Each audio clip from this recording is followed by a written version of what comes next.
السلام علیکم ورحمۃ اللہ وبرکاتہ نحمدہ ونصلی علی رسولہ الکریم اما بعد فاعوذ باللہ من الشیطان الرجیم بسم اللہ الرحمن الرحیم رب اشرح لی صدری ویسر لی امری واحلل عقدۃ من لسانی یفقہوا قولی۔ آج ہم انشاءاللہ دعا پڑھیں گے۔ پاک ہے اللہ اور سب تعریف اللہ ہی کے لیے ہے، اور اللہ کے سوا کوئی معبود نہیں، اور اللہ سب سے بڑا ہے۔ تو یہ اللہ سبحانہ وتعالیٰ کی تعریف کے کلمات ہیں، حمد و ثنا کے کلمات ہیں۔ ان کلمات کے بارے میں حدیث میں آتا ہے، جو شخص مال خرچ کرنے سے بخل کرے، دشمن کے ساتھ لڑنے سے ڈر جائے اور رات میں تکلیف اور مشقت اٹھانے سے گھبرائے تو وہ کثرت سے یہ کلمات کہے، سبحان اللہ والحمد للہ ولا الہ الا اللہ واللہ اکبر۔ حدیث میں یہ بھی آتا ہے کہ اللہ تعالیٰ نے جس طرح تمہارے درمیان رزق کو تقسیم کیا ہے، اسی طرح تمہارے درمیان اخلاق کو بھی تقسیم کیا ہے۔ تو اخلاق بھی ایک رزق ہے، اور بلا شبہ اللہ جس کو پسند کرتا ہے اسے بھی دنیا عطا کرتا ہے، اور جسے ناپسند کرتا ہے اسے بھی دے دیتا ہے، اور ایمان صرف اسے عطا کرتا ہے جس کو پسند کرتا ہے۔ پس جو شخص مال خرچ کرنے سے بخل کرے، دشمن کے ساتھ لڑنے سے ڈر جائے اور رات میں تکلیف اور مشقت اٹھانے سے گھبرائے تو وہ کثرت سے یہ کلمات پڑھے۔ تو کس وقت پڑھیں گے یہ کلمات؟ مال خرچ کرنے سے جب دل چھوٹا ہو رہا ہو، کسی کو کچھ دینے کو دل نہ چاہ رہا ہو، کیونکہ مال خرچ کرنا اجر و ثواب کا باعث ہے، اور اگر انسان اپنی بخل کی عادت کی وجہ سے نہیں کر پا رہا تو پھر کوئی اور کام تو کرنا چاہیے جس سے اس کے درجات بڑھے، تو پھر اس کو اللہ کی تسبیح کرنی چاہیے۔ اس کا فائدہ کیا ہوگا کہ آپ کا دل بھی وسیع ہوگا، اور آپ کے دل کے بخل کا علاج بھی ہو جائے گا، یعنی اجر بھی ملے گا اور بخل کا علاج بھی ہوگا۔ تو آپ ان کلمات سے مدد لیں۔ اسی طرح دشمن سے لڑنا آسان کام نہیں ہوتا، اس کے لیے بڑا حوصلہ چاہیے ہوتا ہے، جگرا چاہیے ہوتا ہے۔ تو دشمن سے لڑنے کی طاقت کہاں سے ملے؟ وہ بھی ان کلمات سے ملے گی، ٹھیک ہے نا؟ آپ کسی کا سامنا کرنے سے گھبراتے ہیں، آپ کے اندر کانفیڈنس نہیں، اس کو صرف دشمن نہیں بلکہ ہر اس سچویشن سے لے لیں جہاں آپ کو گھبراہٹ شروع ہو جاتی ہے، آپ کو ڈر لگتا ہے۔ مثلاً آپ کا کوئی جاب کا انٹرویو ہے، گھبراہٹ ہوتی، ایگزام ہے صبح، گھبراہٹ ہوتی، بہت ہوتی ہے نا۔ اب گھبرانے سے بنتا تو کچھ نہیں، وہ تو دل کی ایک حالت ہوتی ہے۔ اب اس پہ قابو کیسے پائیں؟ کچھ لوگوں کو انزائٹی شروع ہو جاتی ہے نا چھوٹی چھوٹی چیزوں پہ، ہم میں سے ہر ایک اس سے گزرتا ہے کسی نہ کسی طرح۔ تو ایسی صورت میں انسان کن کلمات سے مدد لے؟ وہ یہ کلمات ہیں۔ اور اسی طرح رات میں تکلیف اور مشقت اٹھانے سے گھبرائے، یعنی رات کا خوف ہو، رات کو کوئی بلا نہ آ پڑے، کوئی بم ہمارے سر پہ نہ گر پڑے، یا کوئی اور اسی طرح کے مسئلے۔ اصل بات یہ ہے کہ دل مضبوط ہونا چاہیے۔ ہم بہت جلد حوصلہ ہار جاتے ہیں، چھوٹی چھوٹی چیزوں سے گھبرا جاتے ہیں، اور اس کی بنیادی وجہ کیا ہوتی ہے؟ ہماری اپنی کوتاہی ہوتی ہے، ہم نے کہیں ذکر میں کمی کی ہوتی ہے۔ دو چیزیں اللہ تعالیٰ نے قرآن مجید میں کثرت سے کرنے کو کہی ہیں، ٹھیک ہے؟ ان میں سے ایک کیا ہے؟ ذکر۔ یا ایھا الذین آمنوا اذکروا اللہ ذکرا کثیرا وسبحوہ بکرۃ واصیلا۔ یہ تاکید ہے، یہ ایمان والوں کی غذا ہے۔ سورۃ انفال میں بھی کیا آتا ہے؟ اے لوگو جو ایمان لائے ہو، جب تم کسی گروہ سے ملاقات کرو، یعنی دشمن کا مقابلہ کرو، تو کیا کرو؟ فثبتوا، جمے رہو، ڈر کے بھاگ نہیں جاؤ، اور کیا کرو؟ طاقت پانے کے لیے آپ کو پتہ یہ تسبیح جو ہے یہ رزق ہے، کس کا؟ ساری مخلوق کا۔ ساری مخلوق کو اس کی وجہ سے رزق ملتا ہے، تو کیا ہمیں نہیں ملے گا؟ اور رزق میں نے آپ کو پہلے ہی بتایا تھا کہ صرف کھانا پینا نہیں ہوتا، تو یہ ایمانی قوت جو ہے یہ بھی ایک رزق ہوتا ہے، کانفیڈنس جو ہوتا ہے یہ بھی ایک رزق ہوتا ہے، حق بات کہنے کی جرت جو ہوتی ہے یہ بھی ایک رزق ہوتا ہے۔ تو اس کے لیے کیا چاہیے؟ ذکر چاہیے اللہ کا، اور یہ ذکر کے بہترین کلمات ہیں جو خود نبی صلی اللہ علیہ وسلم نے ہمیں سکھا دی ہیں، اور ان کی فضیلت بھی بتا دی، ان کا فائدہ بھی بتا دیا۔ لیکن افسوس یہ ہے نا کہ جس وقت ہمیں کوئی مشکل پیش آتی ہے اس وقت ہمیں یاد نہیں رہتا کہ اس موقع پر کرنے والا کام کیا ہے۔ تو اگر پرٹیکولرلی یہ تسبیح یاد نہ بھی رہے تو تسبیح جو ہے ان اینی کیس فائدہ دیتی ہے۔ حضرت فاطمہ رضی اللہ تعالی عنہا کی تھکاوٹ دور کرنے کے لیے کیا نسخہ بتایا گیا تھا؟ تسبیحات فاطمہ ان کا نام پڑ گیا، اس میں بھی یہ تین کلمات ہیں، سبحان اللہ، الحمدللہ، اللہ اکبر۔ اس میں بس اضافہ ہے ولا الہ الا اللہ کا۔ تو یہ تین کلمات جو ہیں، سبحان اللہ، الحمدللہ، اللہ اکبر، یہ آپ کو ایمانی قوت بخشتے ہیں، ٹھیک ہے؟ آپ کی گھبراہٹ دور کرتے ہیں، تکلیف اور مشقت دور کرتے ہیں، اور تکلیف اور مشقت تہجد کے لیے اٹھنے میں بھی ہوتی، تو اگر آپ نہیں اٹھ پا رہے تو پھر کم از کم لیٹ کے ہی تسبیح کر لیں. تو دوہرا فائدہ ہے، ایک تو یہ کہ اس تسبیح سے آپ کو اجر و ثواب بڑھے گا، دوسرا یہ کہ آپ کو ان خاص مواقع پر کیا ہوگا، طاقت ملے گی، اللہ تعالیٰ کی مدد حاصل ہوگی. اور اس میں آپ دیکھیے کہ ایک مال خرچ کرنے سے متعلق چیز ہے، دوسری جان جانے کا خوف، ٹھیک ہے، اور تیسری جان کی مشقت یعنی تکلیف. تو جہاد تو اللہ کے راستے میں جان اور مال دونوں سے ہوتا ہے نا. بعض اوقات ایسا نہیں ہوتا کہ ہماری کمزوری کی وجہ وسائل کی کمی ہوتی ہے، وسائل ہوتے بھی ہیں پھر بھی ہم کمزور ہو جاتے ہیں کیونکہ ہم ذکر میں کوتاہی کر رہے ہوتے ہیں. اور بعض اوقات وسائل نہیں بھی ہوتے تو اللہ کے ذکر سے کیا ہوتا ہے، کم من فئۃ قلیلۃ غلبت فئۃ کثیرۃ باذن اللہ. ٹھیک ہے نا. تو اللہ کا سہارا سب سے بڑا سہارا ہے، اللہ کی مدد سب سے بڑی مدد ہے، اور مدد آتی ہی اللہ کی طرف سے ہے. ہم یہ سوچ لیتے ہیں کہ مدد چائنا سے آئے گی پھر ہم کامیاب ہوں گے. وَمَن نَّصْرُ إِلَّا مِنْ عِنْدِ اللَّهِ. چائنا ایک ریسورس ہے، اسباب میں سے ایک سبب ہے، لیکن مدد صرف اللہ سے آتی. وَمَن نَّصْرُ، اور نہیں ہوتی مدد، إِلَّا مِنْ عِنْدِ اللَّهِ، مگر اللہ ہی کے پاس سے آتی ہے، اللہ ہی کے خزانوں سے آتی ہے. اور یہ ہمیں سے ہر ایک کا پکا یقین ہونا چاہیے. اسباب استعمال کریں، بھروسہ اسباب پر نہیں، بھروسہ صرف اللہ کی ذات پر. جب ذکر کریں کسی کا بھی ABCD کا کہ فلاں نے ہیلپ کی، فلاں نے کہ بِإِذْنِ اللہ، اللہ کے فضل سے، اللہ کی رحمت سے، اللہ کے کرنے سے، اللہ کی توفیق سے، اللہ کا ذکر کرنا نہ بھولیں.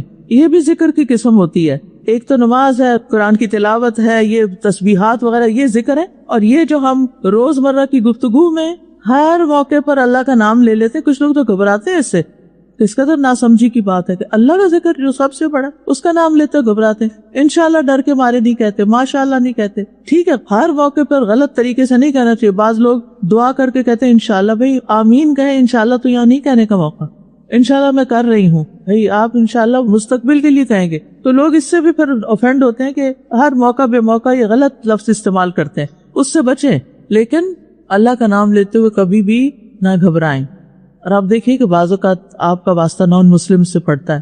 یہاں تو آپ کو اتنا انٹریکشن نہیں ہوتا، لیکن جن ممالک میں ایسے لوگ رہتے ہیں تو اس میں بعض اوقات ان کے ساتھ جو معاملہ کر رہے ہوتے ہیں تو لوگ بس صرف انہی کے جملے بولتے ہیں، انہی کی طرح کی بات کرتے ہیں اور اپنی نہیں کرتے. مثلا ڈاکٹر کے پاس جاتے ہیں، وہ پوچھتے ہیں کہ آپ کو یہ تکلیف تو نہیں، تو آپ صرف یہ کہ نو، نہیں صرف نو نہیں کہنے، نو الحمدللہ، نو الحمدللہ. تو وہ سوچیں گے نا بھئی یہ کیا کہے جا رہے ہیں ساتھ ساتھ. تو یہ کیا ہے، دراصل اسلام کی تبلیغ ہے. آپ کہیں گے نہیں ان کو سمجھ نہیں آئی، یہ کیا کہیں گے، یہ کیا کہہ رہے ہیں. نہیں، اللہ تو سب کا ہے نا، اللہ کا لفظ تو سب کو پتا ہونا چاہیے. تو اللہ کا ذکر کرتے ہوئے کبھی نہ گھبرائیں، اللہ کے ذکر سے تقویت ملتی ہے. ٹھیک ہے. اب یہاں پر دعا ہے، تھوڑی سی اس کی وضاحت دیکھتے ہیں. سب سے پہلے ہے سبحان اللہ.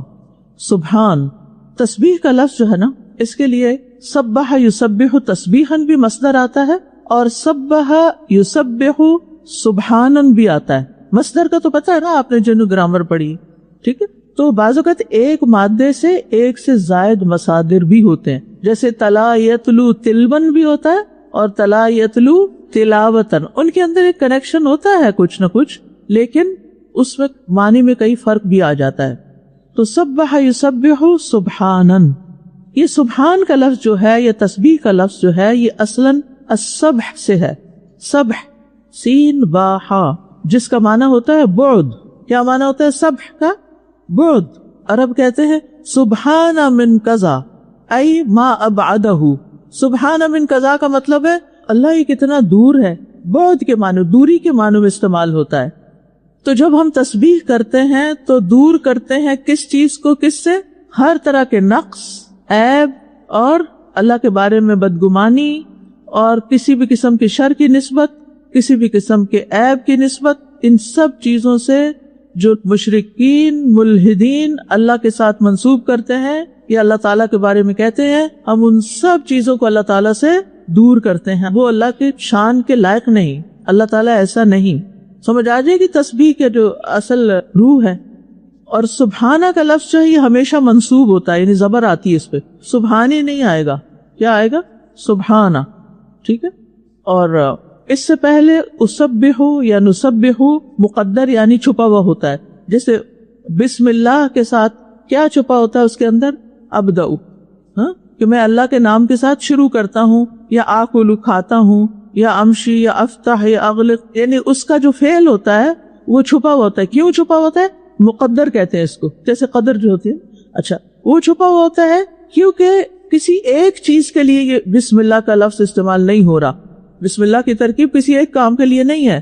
مثلا قرآن مجید کے شروع میں بسم اللہ ترجمہ کیا کرتے ہیں؟ شروع کرتی ہوں، اللہ کے نام سے شروع کرتی ہوں، ٹھیک ہے. اب اگر آپ کوئی ایسا کام کر رہے ہیں جس میں شروع کا لفظ ہے ہی نہیں، تو آپ اس کے معنی میں وہ تو نہیں لگا سکتے نا پھر. تو وہ سبجیکٹ ٹو کانٹیکسٹ میننگ بسم اللہ کا ساتھ ساتھ بدلتا جائے گا. کہیں کھاتا ہوں، کہیں کھولتا ہوں، کہیں رکھتا ہوں، کہیں جاتا ہوں، یعنی سارے کام ہم اللہ کے نام سے ہی کرتے ہیں. تو اسی طرح سبحانہ میں بھی یعنی فعل مقدر کا یہ مفعول مطلق ہے. ٹھیک، اب آپ یہ گرامر پڑھ لیں اور سمجھ لیں. اس تفصیل میں ہم نہیں جاتے.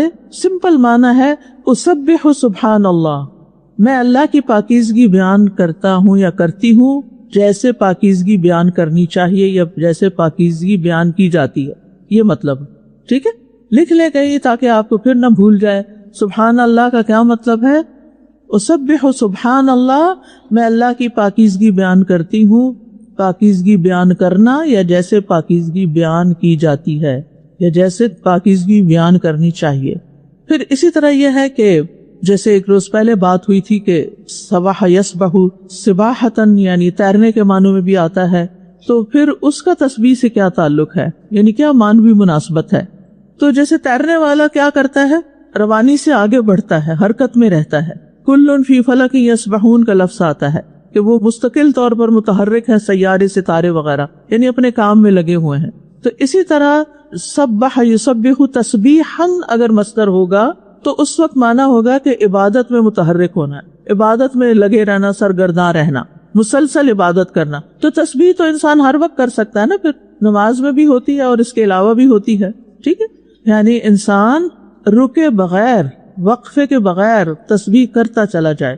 اچھا، ایک ہوتی ہے زبان سے جب ہم کہتے ہیں سبحان اللہ، اور ایک ہوتی ہے اندر ہی اندر.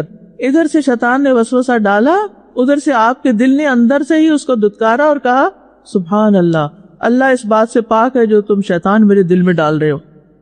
ٹھیک ہے، وسوسے آتے ہیں نا، تو پھر آپ بولتے ہیں؟ نہیں، بولتے نہیں، وہ دل میں ہی آتے ہیں. ایک آتا ہے، پھر دوسرا آ جاتا ہے، پھر تیسرا آ جاتا ہے. تو ان کا جواب کہاں سے آئے گا؟ کوئی باہر سے دے گا آپ کو؟ نہیں یہ نہ سوچو، ایسا نہیں ہوتا. کوئی بتا سکتا ہے ہمیں؟ تو وہ آپ نے کیا کرنا ہے؟ اللہ کی تسبیح کرنی ہے. کہاں؟ دل ہی دل میں. کس طرح؟ ادھر سے تیر آ رہا ہے اور دوسری طرف سے اس کو جلایا جا رہا ہے، اس کو پھگایا جا رہا ہے، توڑا جا رہا ہے. یعنی دل کے اندر ٹھکنے نہیں دینا اس کو. وسوسے جو ہوتے ہیں نا وہ تیر کی طرح ہوتے ہیں. بعض وسوسے تو نشانہ خطا کر جاتے ہیں، اور بعض وسوسے، بعض تیر جو ہوتے ہیں وہ آ کے دل کے اندر چبھ کے ہی بیٹھ جاتے ہیں. چلو بندوں کے بارے میں اگر کوئی بدگمانی ہو بھی گئی تو کوئی موقع آئے گا شاید ٹھیک بھی ہو جائے، نہ بھی ٹھیک ہو تو کوئی بات نہیں. جنت میں جانے سے پہلے نا پلی پہ روک لیں گے، وہاں ٹھیک کر دیں گے آپ کو. آخر یہاں نہیں ہو سکتا. اذا نقوا وہذبوا، آپ کو پتہ نہیں کہ جب پل صراط بھی پار کر جائیں گے تو سیدھے جنت میں نہیں جائیں گے، اس سے پہلے نہلایا دھلایا جائے گا، صاف ستھرا کیا جائے گا. آپس کے جو لین دین کے حساب کتاب میں وہ چکائے جائیں گے. اگر کسی کے بارے میں کوئی بدگمانی وغیرہ تو دل سے صاف کر دی جائے گی، یعنی ظاہراً بھی صاف کیا جائے گا.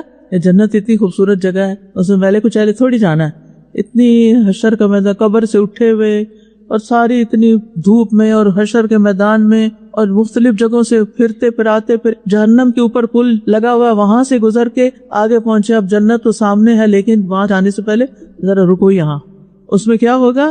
اگر آپ نے کسی کی کوئی غیبت وغیرہ کی ہوئی ہے اور اس کا کچھ لینا دینا ہے کسی مسلمان بھائی کا، وہ بھی جا رہا ہے جنت میں اور آپ بھی جا رہے ہیں کیونکہ آپ کے باقی اعمال اچھے تھے، تو ذرا اپنی نیکیاں اب آپ اس کو دے دیں.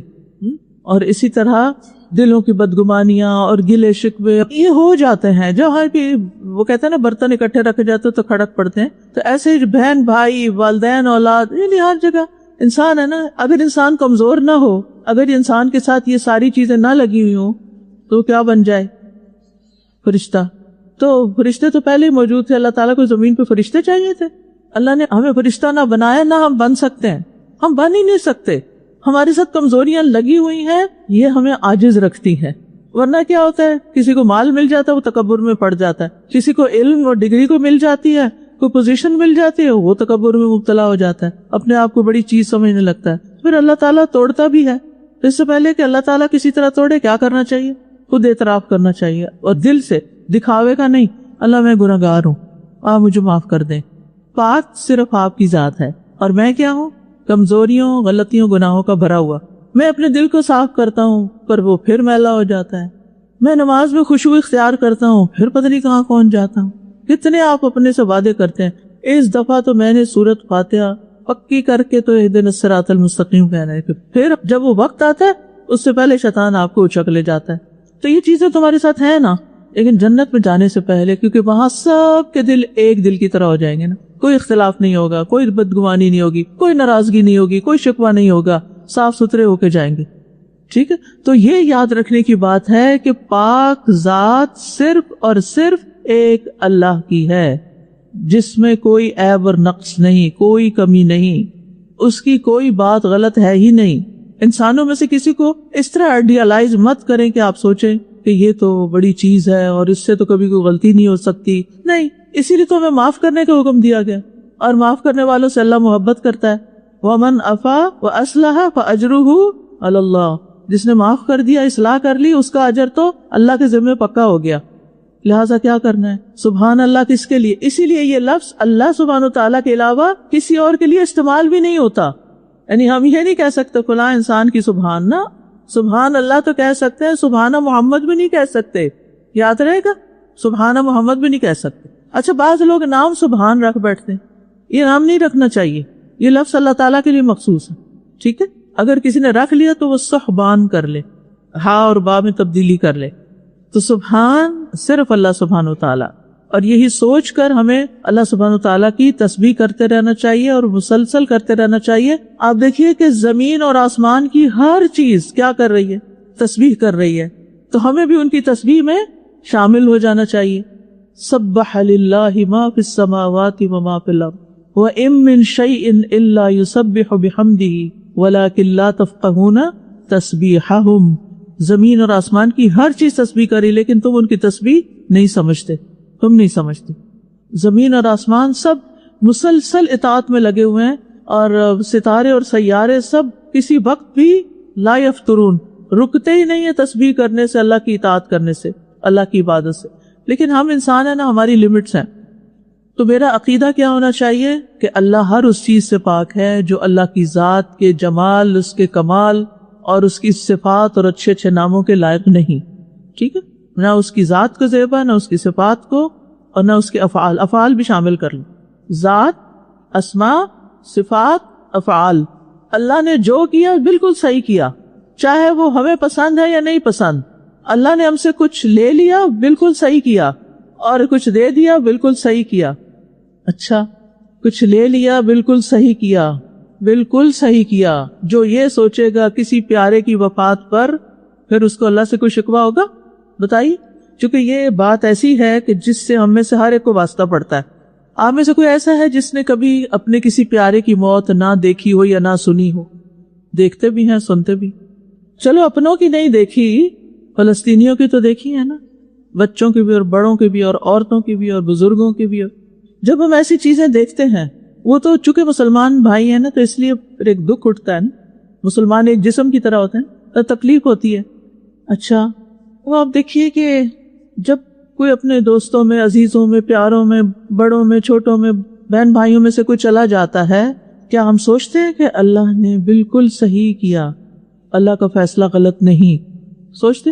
مجھے اس کا جواب چاہیے، کیونکہ اچھے بھلے لوگ اس موقع پر پھسل جاتے ہیں۔ کیا ہوتا اگر اللہ تعالیٰ ابھی نہ لیتا اس کو؟ بھئی آپ بڑے عقل مند آئے ہیں، وہ اللہ کی تخلیق تھی، اللہ نے پیدا کی، اللہ نے وقتی طور پر آپ کو ایک پیار بھرا رشتہ دیا تھا، وہ والدین کا ہو سکتا ہے، وہ اولاد کا ہو سکتا ہے، وہ بہن بھائیوں کا ہو سکتا ہے، وہ دوستوں کا ہو سکتا ہے، وہ بہت دینی محبت کرنے والے دوستوں کا ہو سکتا ہے، کوئی بھی ہو سکتا ہے، لیکن وہ رشتہ بھی تو اللہ نے دیا نا، وہ پیار بھی اللہ نے دیا، وہ ان کی طرف سے ملنے والی خیر بھی اللہ نے دی۔ مالک تو اللہ ہی ہے نا، وہ مالک یوم الدین تو ہے، لیکن دنیا اور دنیا کے اندر کی بھی ہر چیز کا وہی مالک ہے، ہماری زندگیوں کا بھی وہی مالک ہے. تو جب ہم اس کو مالک مان لیتے ہیں تو پھر اس کی چیز کیوں نہیں خوشی سے لوٹاتے؟ اچھا، اب آپ کو جملہ یاد رہے گا، جب کوئی فوت ہوگا تو آپ کیا کہیں گے یا سوچیں گے؟ سوچیں گے یا کہیں گے؟ یہ بھی ذرا مجھے بتا دیں. سوچیں گے. اگر آپ نے وہاں کہہ دیا نا تو پھر کیا ہوگا؟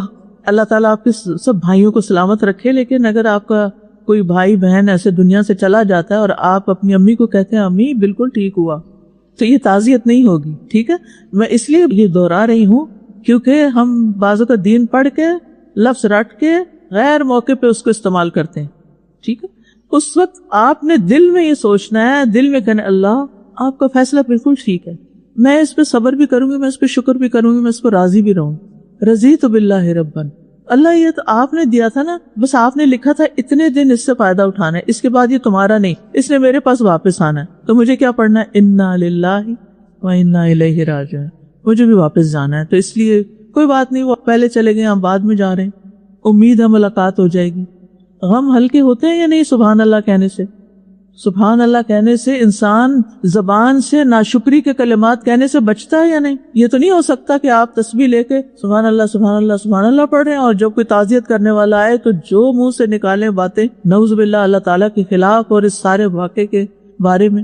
کیا کرنا چاہیے ان باتوں سے بچنے کے لیے؟ اگر آپ کسی کو نصیحت نہ کر سکیں، چپ نہ کرا سکیں، تو کم از کم کیا کریں؟ چپ رہیں، باتیں نہ کریں، زیادہ بچ جائیں گے. ایک لفظ بھی منہ سے نکلا نا جو اللہ کو پسند نہ آیا تو کیا ہوگا؟ آپ کو پتہ ہے نا کہ اگر کوئی نبی صلی اللہ علیہ وسلم کی شان میں بھی گستاخی کرتا ہے تو کیا ہوتا ہے اس کا؟ ان کے سامنے اونچی آواز میں بھی بولتا ہے تو اس کے لیے کیا ہوتا ہے؟ اعمال سب ضائع، سب کیے کرائے پہ پانی پھر گیا. تو آپ کا کیا خیال ہے جو اللہ سبحانہ تعالیٰ کے بارے میں ناحق کلمات کہے اس کے عمل بچ جائیں گے؟ بڑا نازک اور خطرناک موقع ہوتا ہے. اپنی زبان کو اتنی احتیاط سے استعمال کرنا ہے. بس کوئی کچھ کہتا رہے، یہ ہو گیا، تم بیچاری، یہ فلاں، بس اللہ کی مرضی، بس اللہ کی مرضی، اللہ کی رضا، اللہ کی امانت. بس دو چار جملے یاد رکھیں اور جو مرضی لوگ باتیں کریں، اگر آپ سمجھا سکے پلیز یہ نہ کہیں، پیار سے سمجھا دیں. نہیں سمجھا سکتے یا وہ نہیں سمجھنے والے تو اس وقت ذرا نہ سمجھائیں، بعد میں کسی وقت سمجھائیں، کیونکہ اس وقت آپ بحث شروع کر دیں کہ آپ غلط کہہ رہی ہیں، یہ کیا کہہ رہی ہیں، تو وہ بھی پریشان ہوں گے. لیکن کچھ لوگ بڑے جرأت والے ہوتے ہیں. ہماری ایک ساتھی ہیں، ان کی والدہ ریسنٹلی بیوہ ہوئی تو وہ ان کو لے آئی وہاں کلاس میں، کینیڈا کی بات کری تو کسی نے کہا کہ بہت افسوس ہوا کہ آپ کے ہسبینڈ کی وفات ہوگی. کہنے لگی کیا افسوس کس بات کا؟ اللہ کے فیصلے پہ افسوس؟ کوئی افسوس نہیں. غم ہے، افسوس نہیں. دونوں میں فرق ہے کہ نہیں؟ غم اور افسوس میں فرق ہے یا نہیں؟ دل غمگین ہے، آنکھیں آنسو بہاتی ہیں، رو سکتے ہیں، روئیں گے. جدائی ہے نا، جدائی تکلیف دہ ہے. کوئی عارضی بھی جدا ہوتا ہے تو آنسو آ جاتے ہیں. تو کیا دنیا سے کسی کی جدائی تکلیف نہیں دے گی؟ رونا منع ہے؟ نہیں، رونا نہیں منع. غلط لفظ منہ سے نہیں نکالنے. اور ہم نے تو یہ وتیرہ بنایا افسوس کرنے جا رہے ہیں. کتنا کامن ہے. تو عملی زندگی میں سبحان اللہ کا کیا مطلب ہے؟ اللہ ہر اس چیز سے پاک ہے جو اس کی ذات، اس کی شان، اس کی صفات، اس کے اسماء، اس کے افعال کے مناسب نہیں یا اس کی شان کے خلاف ہے. کبھی کبھی بارش زیادہ ہو جاتی ہے، فلڈنگ ہو جاتی ہے، کبھی زلزلہ آ جاتا ہے، کبھی اور ناپسندیدہ چیزیں آ جاتی ہیں زندگی میں. کبھی نہ سوچیں اللہ نے اچھا نہیں کیا ہمارے ساتھ، میرے ساتھ اچھا نہیں ہوا. یہ تم کہہ سکتے فلاں نے میرے ساتھ اچھا نہیں کیا، یہ تو ٹھیک ہے، لیکن جب ہم اس کو مبہم رکھتے میرے ساتھ اچھا نہیں ہوا مطلب اوپر تک شکایت چلی جاتی ہے. تو ایسے شبہ والے جملوں سے بھی پرہیز کریں. ٹھیک ہے، ہر ناگوار ناپسندیدہ موقع پر سچویشن میں سبحان اللہ کہیں. اللہ کے اذن سے ہوا نا، اس میں کوئی خیر ہوگی، اس میں بھی خیر ہوگی، اس میں بھی خیر ہوگی. تو آپ دیکھیں آپ بڑے پرسکون رہیں گے. اور پرسکون رہنے کا فائدہ کیا ہوگا؟ جو زندگی میں کرنا چاہتے ہیں اس میں کوئی آنچ نہیں آئے گی، سب کرتے جائیں گے، بیٹھ نہیں رہیں گے، اپسٹ نہیں ہوں گے، آپ پہ سے باہر نہیں ہوں گے. اس میں بھی خیر ہوگی. اللہ کے فیصلوں پہ یہ کون بول سکتا ہے اس میں بھی خیر ہوگی؟ جو اللہ سے اچھی امید رکھتا ہے، حسن ظن کا معاملہ کرتا ہے، اس میں بھی خیر ہوگی. اس سے بھی کوئی خیر کا پہلو نکل آئے گا. چلو کوئی بات نہیں. اچھا پھر کیا ہوا؟ او جانے، یہ لفظ آتا ہے، پنجابی کا لفظ ہے لیکن مجھے بڑا پسند ہے. او جانے، یہ ہمارے گھر میں تو بہت استعمال ہوتا تھا. کیا مطلب ہے اس کا او جانے؟ او کون ہے؟ اللہ سبحانہ و تعالیٰ. ٹھیک ہے، یعنی اس کو پتا ہے. اللہ نوز بیسٹ، انگریزی میں سے کیا کہیں گے؟ اللہ نوز بیسٹ. تو آپ دیکھیے کہ ہمیں ہر حال میں تسبیح کرتے رہنا. تسبیح پکڑ لیں گے نا، ایک تسبیح وہ اور ہے، اور ایک تسبیح اللہ سبحانہ وتعالیٰ کی تسبیح. تو انشاءاللہ آپ دیکھیں گے دل بھی مضبوط ہوں گے، کانفیڈنس بھی آئے گا. کوئی اللہ کے حکم پہ اعتراض کرے، اللہ کے حکم دو طرح کے ہوتے ہیں، ایک شرعی ہوتے ہیں، قدری ہوتے ہیں. شرعی حکم قرآن میں آتے ہیں، حدیث میں آتے ہیں، اور قدری حکم تقدیر کے فیصلے ہیں جو نازل ہوتے رہتے ہیں مختلف اوقات میں. ہر لمحہ تقدیر ہے، کل یوم ہوا فی شان. تقدیر یومی یہی ہوتی ہے، ہر روز کچھ نہ کچھ ہو رہا ہوتا ہے. کل کوئی پریڈکشن تھی بارش کی؟ نہیں تھی. اللہ کا فیصلہ، اللہ نے وہاں سے بادل بھیجے جہاں سے آپ سوچ نہیں سکتے. تو کیا کرنا ہے؟ سبحان اللہ کے فوراً بعد جب آپ کہہ لیں گے نا سبحان اللہ، اللہ پاک پر کہیں گے الحمدللہ، پھر شکر کا موقع آ جائے گا، پھر راضی برضا ہونے کا موقع آئے گا. اس لیے عموماً سبحان اللہ اور الحمدللہ ساتھ ساتھ آتے ہیں ترکیب میں. یا سبحان اللہ و بحمدہ، یا سبحان ربی و بحمدہ. تو آپ آگے بھی تسبیح میں یہ چیز نوٹ کریں گے.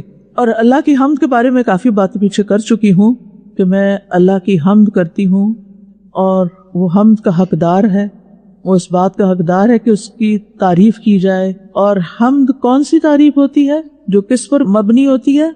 لکھا کریں نا تو پھر آپ کو یاد بھی رہے. ایک شخص نے کہا تھا نا میں بھول جاتا ہوں، تو نبی صلی اللہ علیہ وسلم نے کیا فرمایا تھا؟ استعین بیمینک. جب ہمارے ہینڈ اور برین کی کوآرڈینیشن ہوتی ہے نا، چیزیں چاہے دوبارہ نوٹس نہ پڑھیں، وہ اور طرح رجسٹر ہوتی ہیں ہر چیزیں حافظے میں. اور یہ نہیں کہ ہر بات لکھیں، وہ بھی ضروری نہیں، لیکن یاد رکھنے کی باتیں یاد رکھیں. ایسی تعریف جو محبت پر مبنی ہوتی ہے، شکر پر مبنی ہوتی ہے، جس سے آپ کو محبت ہوتی ہے. آپ اس کی تعریف کرتے ہیں یا نہیں کرتے؟ آپ رہ ہی نہیں سکتے کرنے سے. کیا خیال ہے؟ سوچئے آپ کو کس چیز سے محبت ہے. ٹھیک ہے، اس چیز کو سوچ کے پھر آپ اپنے آپ سے سوال کریں، کیا میں نے اس چیز کی کبھی تعریف کی، اس کا فائدہ کسی کو بتایا، اس پہ شکر ادا کیا؟ تو حمد کا تعلق لفظ کا زبان سے ہے، لیکن اصل میں اوریجنیٹ یہ دل سے ہوتی ہے. حمد ہوتی وہ ہے جو دل سے نکلے. اور دل سے کب نکلتی ہے؟ ہم جو ہے نا ایک رسپانس ہے بیسیکلی. رسپانس کا کیا مطلب ہے؟ جواب. کس چیز کا؟ جب آپ کسی کی کوئی خوبی دیکھتے ہیں یا کسی کی طرف سے آپ کو کوئی فائدہ پہنچتا ہے تو یہ آپ کا رسپانس ہوتا ہے. جیسے تھینک یو کہنا کیا ایک رسپانس ہے. کسی نے کچھ کیا نا تو آپ ایسے ہی راہ چلتے تھینک یو کر رہے ہوتے نہیں. لیکن اللہ کی تعریف تو ہم ہر وقت کر رہے ہوتے ہیں، چاہے ہمیں اس وقت کوئی چیز مل رہی ہو یا نہ مل رہی ہو. کیوں؟ اس لیے کہ اتنا کچھ دیا ہے. وَمَا بِكُم مِّن نِعْمَةٍ فَمِنَ اللَّهِ، سارے کا سارا ہے ہی اللہ کی طرف سے. اور اگر تم گننا چاہو وَإِن تَعُدُّوا نِعْمَةَ اللَّهِ لَا تُحْصُوهَا، گن ہی نہیں سکتے، تمہاری گنتی ختم ہو جائے، اتنا کچھ اللہ نے دیا ہے. تو پھر اس لیے ہر وقت کیا ہے؟ الحمدللہ. جو یہ یاد رکھتا ہے نا اللہ کی نعمتوں کو، تو پھر وہ ہر وقت الحمدللہ کہتا رہتا ہے. یعنی جب انسان اپنے اوپر سوچتا ہے، اپنے صحت اور تندرستی کے بارے میں سوچتا ہے، اور اللہ نے انسان کو جو تکریم بخشی ہے، وَلَقَدْ كَرَّمْنَا بَنِي آدم، احسن تقویم بھی ہے اور تکریم بھی ہے. تو کیا نعمتیں نہیں؟ کبھی کبھی میں کوئی جانور دیکھتی ہوں نا جس کی شکل ذرا تھوڑی ہیبت ناک ہوتی، مگر اللہ شکر مجھے یہ نہیں بنایا. کتنی چیزیں ہیں شکر کرنے کی، کتنی چیزیں ہیں محبت کرنے کی. جس نے اتنا کچھ دیا، دنیا میں کوئی چھوٹی سی چیز ہمیں دے دیتا نا تو ہمارے دل میں اس کی محبت پیدا ہو جاتی ہے کہ ہمارا محسن ہے. تو جس نے سب کچھ دیا ہے اس کے لیے تو محبت ہونی چاہیے. اور اگر محبت ہے، ہو ہی نہیں سکتا کہ آپ الحمدللہ نہ کہتے رہیں ہر وقت. اور پھر آپ دیکھیے کہ الحمدللہ صرف خوشی کے موقع پر نہیں ہوتا، بلکہ تکلیف اور آزمائش کے وقت بھی ہوتا ہے. کیوں؟ اس لیے کہ جو کوئی تکلیف ہوتی ہے نا، وہ ایک شوق کی طرح ہوتی ہے. شوق لگتا ہے انسان کو. جب وہ شوق لگتا ہے تو پھر اس کے بعد رسپانس ہمارا کیا ہوتا ہے؟ ہمارے اندر ہلچل پیدا ہوتی ہے. ابھی ریسنٹلی شوق لگے ہیں نا، نیند کھل گئی تھی، ایک خوف کی لہر سی دوڑ گئی، ہلچل ہو گئی، ہوئی نا. ایک ایسی ہلچل ہوتی ہے جو پوری شخصیت میں ہلچل ہو جاتی ہے. یہ آرام کی نیند سونے سے ہلچل ہونی تھی؟ نہیں. یعنی آرام سے سونے والی رات میں اور ایسی رات میں بڑا فرق ہوتا ہے. اچھا، یہ جو شوق لگائے جاتے ہیں، کسی کو کچھ لگتا ہے تو اس کی صلاحیتیں جاگ اٹھتی ہیں، اس کے اندر جو چھپا ہوا پوٹینشیل ہوتا ہے نا وہ باہر آ جاتا ہے. اگر اس موقع پر آپ صرف شکایت کریں تو مایوسی کی طرف جائیں گے، اور اگر اس کو اللہ کا فیصلہ سمجھیں، اللہ کا منصوبہ سمجھیں، مثبت ذہن سے استقبال کریں، تو پھر کیا ہوگا؟ اجر میں بھی اضافہ ہوگا اور آپ اللہ کی تعریف کی طرف جائیں گے. الحمدللہ نکلے گا آپ کے منہ سے. ہر سچویشن اللہ کا انعام ہے، ہر سچویشن چاہے ہمیں پسند ہے یا نہیں، سب اللہ کا انعام ہی ہے، کیونکہ کچھ چیزیں ہمیں جگانے کے لیے ہوتی ہیں. وَلَا إِلَٰهَ إِلَّا اللَّهُ، اور اللہ کے سوا کوئی الہ نہیں، کہ اللہ ایک ہے، اس کی ذات صفات وہ وحدہ لا شریک ہے، وہ اس کا حقدار ہے کہ صرف اس کی عبادت کی جائے، صرف اس کی غلامی اختیار کی جائے، صرف اس کی اطاعت کی جائے، کیونکہ عبادت میں دونوں معنی پائے جاتے ہیں. عبادت عبد سے ہے، غلام کے معنوں میں غلامی، یعنی جو وہ کہے ماننا ہے، اللہ کا حکم وہ ماننا ہے، اور دوسری طرف اطاعت یعنی جو کرنے کو کہا جائے کرتا چلا جائے انسان. اللہ تعالیٰ نے جتنے بھی انبیاء بھیجے ان سب کو اسی کلمے کے ساتھ بھیجا. ٹھیک ہے، سورۃ الانبیاء میں آتا ہے آیت نمبر 25، وَمَا أَرْسَلْنَا مِن قَبْلِكَ مِن رَّسُولٍ إِلَّا نُوحِي إِلَيْهِ أَنَّهُ لَا إِلَٰهَ إِلَّا أَنَا فَاعْبُدُونِ. اور سورۃ النحل آیت 36 میں آتا ہے، اور بلا شبہ ہم نے ہر امت میں ایک رسول بھیجا کہ اللہ کی عبادت کرو اور طاغوت سے بچو. ہر پیغمبر کی ایک ہی دعوت رہی ہے کہ اللہ کے بندے بن جاؤ. ہم ویسے تو کہتے ہیں کہ بندہ بن جاؤ، یہ نہیں بتاتے کس کا. مقصد شاید یہی ہوتا ہے کہ اللہ کا بندہ بنو. تو ہر پیغمبر نے آ کے لوگوں کو اللہ کی طرف بلایا، دعوت اللہ. کیا مطلب ہے اس کا؟ کہ اپنا دلی لگاؤ، اپنی محبتیں، اپنا تعلق صرف اللہ کے لیے خالص کر لو، اور اس کی خاطر پھر باقی چیزوں سے تعلق رکھو. انسانوں سے بھی اس کے لیے محبت کرو، اس کی خاطر محبت کرو. مال خرچ کرو تو اس کے لیے کرو، نماز پڑھو تو اس کے لیے پڑھو. ان صلاتی و نسکی و محیای و مماتی للہ رب العالمین. یہ ہے عبادت. ہر چیز کس کے لیے کرو؟ اللہ کے لیے کرو. اپنی ہر حاجت کس کے آگے رکھو؟ اللہ کے آگے رکھو. کوئی مسئلہ پیش آئے، جوتے کا تسمہ ٹوٹ جائے، کوئی چیز پریشان کرے، یہ کیسے کروں، یہ بہت مشکل ہے، یہ کانسیپٹ سمجھ نہیں آ رہا، یہ کلاس میں ٹیچر تو پڑھا کے چلی گئی، یہ مخرج تو نکل ہی نہیں رہا، کیا کروں، بڑی مشکل ہو گئی ہے، یہ آیت تو یاد ہی نہیں ہو رہی، کیا کروں. سب سے پہلے اس سے تعلق، اس کی طرف. اللہ آسان کر دینا، اللہ نہیں ہو رہا نا، آپ کروا دینا، آپ تو کر سکتے ہیں. یہ نہیں کہ ہائے امی ہائے ابا، وہ بھی تنگ آ جاتے ہیں. آپ لوگوں کو بار بار مدد کے لیے بلاتے تنگ آ جاتے ہیں. اللہ کو پکاریں، اللہ لوگوں کے دل آپ کے لیے مسخر کر دے گا، وہ آپ کے کہے بغیر آ جائیں گے مدد کرنے کے لیے. لیکن افسوس کہ شیطان ہمیں ہر وقت بلا دیتا ہے، اور خاص طور پر غم، دکھ، تکلیف، پریشانی، بیماری، اس میں تو بالکل ہی یاد نہیں رکھتے. ہم نے کیا کرنا ہے؟ اچھا یہ آج آپ کا ہوم ورک ہے. کل آپ میں سے کچھ لوگ میرے ساتھ شیئر کریں گے کہ انہوں نے یہ بات کہاں یاد کی، کس مشکل میں کیسے اللہ سے دعا کی. ہو سکتا ہے آپ کے دعا مانگنے کے طریقے سے ہم فائدہ اٹھائیں، ہمیں بھی کچھ مانگنا آ جائے. کچھ لوگوں کو بہت اچھا ڈھنگ آتا ہے مانگنے کا، ہر کوئی مانگنے میں بھی اچھا نہیں، اسی لیے پھر ہم سہارا لیتے ہیں قرآنی اور مسنون دعاؤں کا. اچھا پھر عبادت کیا ہے؟ کہ ہر حال میں اللہ کی عظمت، اللہ ہی سب سے بڑا ہے، اللہ کی قدرت، یعنی ہر موقع پر کیا چیز آپ کو تسلی دے گی؟ اللہ ہے نا، وہ تو کر سکتا ہے. ان اللہ علی کل شیء قدیر، ہر سے پارے میں آتا ہے اللہ کی قدرت کی بات. پھر آپ دیکھیے کہ اللہ کی عبادت اور کیا ہے کہ دل میں ہر وقت اللہ کی یاد رہے، احساس رہے، وہ تقوی والی کیفیت جو ہے نا دل میں یاد رہے. کیونکہ انسان جس سے محبت کرتا ہے اس کا خیال دل میں بار بار آتا رہتا ہے. اللہ نے ہمیں بنایا ہی ایسا ہے، تو جب ہم اللہ کو ہر وقت یاد نہیں رکھتے نا، پھنس جاتے ہیں کسی اور مصیبت میں. ہر وقت بندوں کی یاد مصیبت ہے، چاہے اپنی اولاد ہی کیوں نہ ہو، کتنا یاد کریں گے ان کو. آپ بزرگوں کو دیکھیں، اس وقت ہمارے نا کینیڈا میں ایک بائی ویکلی پروگرام ہوتا ہے سینئر سٹیزنز کا. ہم بزرگوں کو بلا لیتے ہیں، خواتین کو بھی مردوں کو بھی. ریسنٹلی تو ہم صرف خواتین کو بلا رہے تھے کیونکہ بہت سخت سردی بھی تھی تو لوگوں کا نکلنا بھی مشکل ہو جاتا ہے نا، بزرگوں کا خاص طور پر. بہرحال، اور جب آپ ان سے انٹریکٹ کرتے ہیں، جب آپ ان سے بات کرتے ہیں، خاص طور پر جب لوگ میرے پاس آتے ہیں تو بعض اوقات رو رہے ہوتے ہیں، اور رونے کی وجہ کیا ہوتی ہے؟ اولاد، یا اولاد کا دین سے نکل جانا، یا اولاد کی نافرمانی اور تنہا چھوڑ دینا، اولاد کا نہ پوچھنا. یعنی اکثریت میں نے دیکھی کہ جو اولاد کے غم میں مبتلا ہے وہ اولاد کو یاد کرے جا رہے ہیں اور اولاد ان کو پوچھتی بھی نہیں. اب اس سے چھٹکارا کہاں سے پائیں؟ کس چیز سے چھٹکارا ہوگا؟ کوئی اس سے زیادہ محبوب دل میں آئے گا تو دوسرا نکل جائے گا، اور وہ محبوب کون ہے؟ اللہ رب العزت. اللہ ہمیں اپنی سچی محبت عطا کرے تاکہ ہمارے ہر طرح کی اور خوف اور پریشانیاں اور غم وہ باہر نکل جائیں. اتنی چھا جائے اللہ کی محبت دل میں کہ باقی سب آؤٹ ہو جائیں. اس کا مطلب نہیں ہم کیئر لیس ہو جائیں، نہیں، ان سے پھر محبت کریں اللہ کی خاطر. اچھا تو زندگی کا ہر لمحہ اللہ کی یاد میں، اللہ تعالیٰ کے احساس کے ساتھ زندگی بسر کرے۔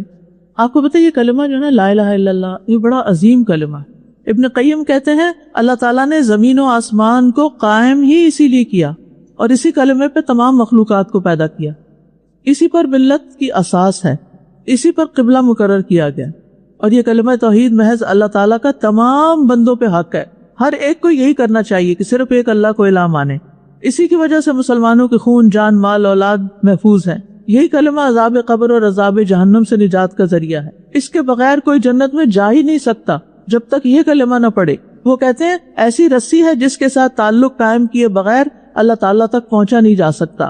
یہی کلمہ اسلام اور دارالسلام یعنی سلامتی والے گھر کی چابی ہے۔ اسی کے ذریعے نیک و بد، شقی اور سعید اور مقبول و مردود لوگوں کی تقسیم ہوتی ہے۔ یعنی دنیا میں لوگ اس کلمے کی بنیاد پر ڈیوائیڈڈ ہیں۔ ڈویژنز کی اور بڑی چیزیں ہیں، رنگ، نسل، زبان، جغرافیائی خطے، لیکن اصل تقسیم اس کی بنیاد پر ہے۔ ایک طرف کھڑے ہیں لا الہ الا اللہ کہنے والے اور دوسری طرف غیر اللہ کے پجاری، چاہے وہ کسی بھی قسم کے ہوں۔ تو اصل تقسیم یہ ہے، جو بھی لا الہ الا اللہ پڑھتا ہے وہ کیا ہے؟ آپ کا مسلمان بھائی یا بہن، وہ آپ کے جسم کا حصہ بن گیا۔ اس کی خوشی، اس کا غم اب آپ کا غم۔ جیسے اپنی فکر کرتے ہیں ایسے ان کی فکر کرنی ہے، ان کے لیے خیر سوچنی ہے، کیسے ان کو بھلائی پہنچائیں۔ اور یہی کلمہ ہے جو انسان کو جنت میں داخل کرے گا۔ جس کی موت اس کلمے پر ہو گئی اس کی خیر ہی خیر ہے۔ تو یہ کلمہ انسان کی نجات کا سبب ہے اور انسان کی ساری برائیوں کے مقابلے میں بھاری ہے۔ وہ آپ نے حدیث سنی ہوئی ہے جو مسند احمد کی ہے، جس میں قیامت کے دن اللہ تعالیٰ ایک امتی کو ساری مخلوق کے سامنے لائے گا اور اس کے 99 رجسٹر کھولے گا۔ ہر رجسٹر تا حد نگاہ پھیلا ہوا ہوگا، اس پر کیا لکھا ہوا ہوگا؟ نیکیاں یا گناہ؟ اللہ تعالیٰ پوچھے گا تم کسی چیز کا انکار کرتے ہو؟ کیا کرامن کاتبین نے تم پہ ظلم کیا، کوئی غلط باتیں لکھ دی؟ وہ کہے گا نہیں ہے میرے رب۔ اللہ تعالیٰ فرمائیں گے تمہارے پاس کوئی نیکی ہے؟ وہ کہے گا نہیں ہے میرے رب، کچھ نہیں۔ اللہ تعالیٰ فرمائے گا کیوں نہیں؟ تمہارے پاس ایک نیکی ہے اور آج تجھ پر ظلم نہیں کیا جائے گا۔ لہٰذا کاغذ کا ایک ٹکڑا نکالا جائے گا جس میں لکھا ہوگا اشہد ان لا الہ الا اللہ وان محمدا عبدہ ورسولہ۔ اللہ تعالیٰ فرمائے گا اسے میزان کے پاس حاضر کرو۔ وہ عرض کرے گا اے میرے رب، کاغذ کے اس ٹکڑے کا اتنے بڑے رجسٹروں کے ساتھ کیا مقابلہ؟ یہ تو کاغذ کا ایک ٹکڑا ہے۔ اس سے کہا جائے گا آج تجھ پر کوئی ظلم نہیں ہوگا۔ چنانچہ رجسٹر ایک طرف رکھے جائیں گے اور دوسری طرف وہ کاغذ کا ٹکڑا رکھ دیا جائے گا اور وہ ٹکڑا بھاری ہو جائے گا، کیونکہ اللہ کے نام سے زیادہ بھاری کوئی چیز نہیں جو رحمان اور رحیم بھی۔ اللہ جس پہ چاہے رحم کرے۔ پتہ نہیں کتنے سچے دل سے اس نے کہا ہوگا لا الہ الا اللہ۔ اللہ تعالیٰ تو اخلاص کو دیکھتے ہیں۔ بہرحال اس حدیث سے بھروسہ کر کے نہیں بیٹھ جانا اس طرح کہ ہم نے کچھ نہیں کرنا، 99 رجسٹر بھرنے اب اور کسی چیز سے، یعنی اب سمجھانے کی بات ہے، مثال سے سمجھایا گیا ہے۔ اسی طرح ایک اور حدیث میں آتا ہے کہ زمین و آسمان ہر چیز ایک پلڑے میں رکھ دی جائے، ساری مخلوقات، اور دوسرے میں لا الہ الا اللہ رکھا جائے، یہ جھک جائے گا۔ اور اس میں دیکھیے لا الہ الا اللہ، ایک طرف سارے باطل معبودوں کے اوپر لکیر پھیر دیں، کوئی بھی نہیں ہے، صرف اللہ کے، وَأَنَّ اللَّهَ هُوَ الْعَلِيُّ الْكَبِيرُ۔ اور پھر یہ ہے کہ جو کچھ کریں اس اللہ ہی کی خاطر کریں، اللہ کی محبت میں کریں، اللہ کی رضا کے لیے کریں، چاہے نماز پڑھیں، چاہے روزہ رکھیں، چاہے زکوٰۃ ادا کریں، چاہے حج کے لیے جائیں، کوئی اشتہار دینے کی ضرورت نہیں کسی کو، چاہے تلاوت کریں، کوئی نیکی، ذکر کریں، تسبیح کریں۔ اور ویسے بھی ذکر کے لائق تو وہی ہستی ہے۔ اور جب انسان لا الہ الا اللہ کہتا ہے تو اس طرح ایک تجدید عہد کر رہا ہوتا ہے، اللہ میں صرف آپ کو اپنا الہ مانتا ہوں۔ ایک دن میں کئی دفعہ ہم یہ کلمہ پڑھتے بھی ہیں۔ کب پڑھتے ہیں؟ آذان میں سنتے ہیں نا، جب کہ جواب بھی دیتے ہیں اشہد ان لا الہ الا اللہ۔ وضو کرنے کے بعد جو دعا ہے اس میں بھی لا الہ الا اللہ۔ نماز شروع کرتے ہوئے ولا الہ غیرک آتا ہے۔ تشہد میں اشہد ان لا الہ الا اللہ آتا ہے۔ نماز کے بعد کے جو اذکار ہیں اس میں بھی لا الہ الا اللہ وحدہ لا شریک لہ۔ اور پھر دن اور رات بہت دفعہ یہ ہم کلمہ دہراتے ہیں، اور یہ کلمہ دنیا میں بھی مصیبت سے نجات دیتا ہے۔ یونس علیہ السلام نے کیا پڑھا تھا؟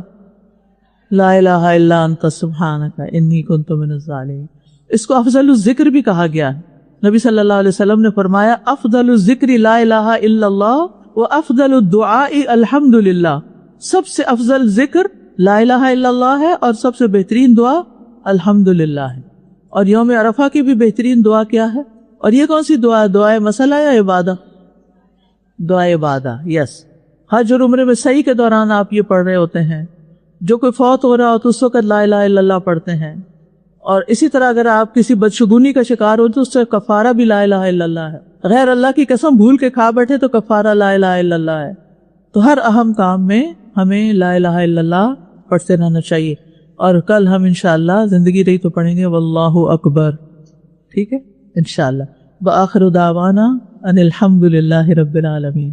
سبحانک اللہم وبحمدک اشہد ان لا الہ الا انت استغفرک واتوب الیک. السلام علیکم ورحمۃ اللہ وبرکاتہ.